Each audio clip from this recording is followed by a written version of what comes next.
Have you ever broken up with a best friend? Time, distance. She slept with your boyfriend. It doesn't really matter what happened. GF, or girlfriend, as I like to call it. I could really relate to this movie because I had two friends when we were younger. We were like peas in a pod. If we only had $1, we each had 33 cents. And I lost track of both of them. And it took me 20 years to find one of them again. When we found out we were still both here in California. I'm still looking for the other one. But that whole where it was hard to find another friend like that, that is so, so true. Well, I like the narration.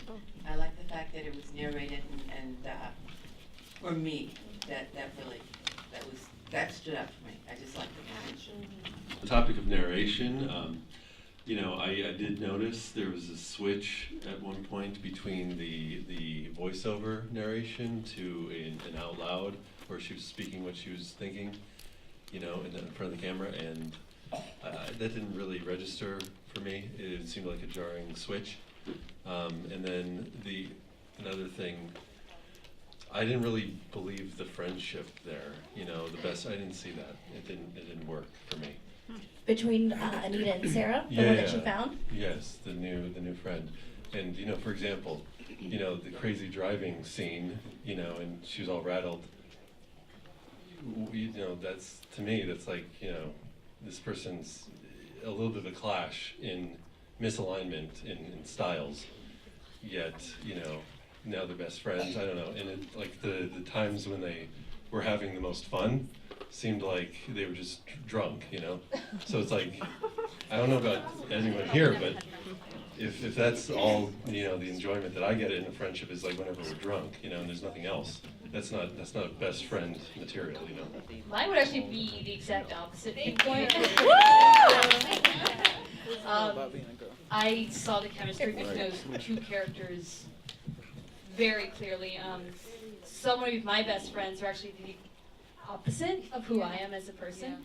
And I think just seeing that same idea of having a best friend you grew up with and no longer being with them, it's hard because, I try to stay in touch with one of my friends, and it just seemed like she wasn't putting the effort into it, and then eventually I found other best friends. And, but no, I could definitely see this as like a feature film that I would totally pay for. Like, I'd love to see it, and I think a lot of women could relate to what these women are going through. So you believe opposites attract, essentially, right? Yeah. I agree with her. I think the new best friend, yes, they were drinking, having fun and doing all that, but I think she helped her validate herself as a growing woman that it's okay to change, and that either one of them had done nothing wrong. And I think when they had that moment at the end, which I really liked, they realized that, as she had said to her boyfriend Charlie, they had been growing apart for a long time. And they had their little moment and realized, when she walked away and said, bitch, that wasn't her best friend. And the new one of a couple of months, sure, they had that, even though they were hungover, they went to farmer's market together. They had a growing friendship, and I think the new one really put in perspective, put the past in behind, and like yourself for who you are. So I thought it was an excellent movie and has great potential. Laverne had Shirley, Abby had Alana. I mean, Carrie had an entire girl squad at her disposal, and I can't even get one girl to go shopping with me. I really like the movie. I think I could totally relate to it, especially when I first moved to LA. But on that note, I just want to point out to the director that there is actually an app where you can find platonic female friends. So, just kind of like weird, because that app has been around for a few years. Yeah. And I actually used that, and I actually found a few best friends through that app. So it's kind of like, I wonder if the director knew about that. So, for research purposes, I guess. So the app is called Vina. Vina? Yeah, and it's sponsored by Tinder. But on that note, I also want to add the sound effects. It kind of threw me off. I think when they were at the farmer's market, was too much background noise. And I feel like the sound at some certain points, the voiceover and the lip syncing didn't quite match. So I got a little threw off. I really enjoyed the film. I thought it was funny, and I want to ditto something one of the ladies down there said about change, because that change is the only thing that's constant. So I like that. I like that they they had that moment to have that heart to heart, and they could share about how that's important. It's okay that you change for the better.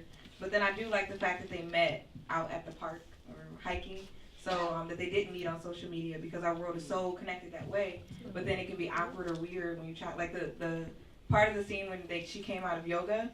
I thought that was hilarious, trying to get into the conversation. So it was fun to see, because it can be awkward a little bit in real life situations when you try and make a new friend or communicate and talk to someone. So I love the fact that they met just out in the open like that. So I enjoyed the film. It was my favorite. So I just wanted to say, I come from a background, I'm a professional editor, and something that really stood out to me about this film is how the sheer level of storytelling overcame all of the technical challenges of low-budget filmmaking. And you guys did just an incredible job keeping the pace moving, keeping the audience engaged, and keeping everyone tuned into the story. And that totally overrides anything else that might have happened along the way. It was awesome. I thought it was an excellent movie, and it was really funny. But for me, the at the end, the line about, no, I'm not apologizing. It's okay that I've changed. The fact that she didn't have to apologize. The other woman thought that she was apologizing, but she wasn't. That to me was kind of a key point in the movie for me.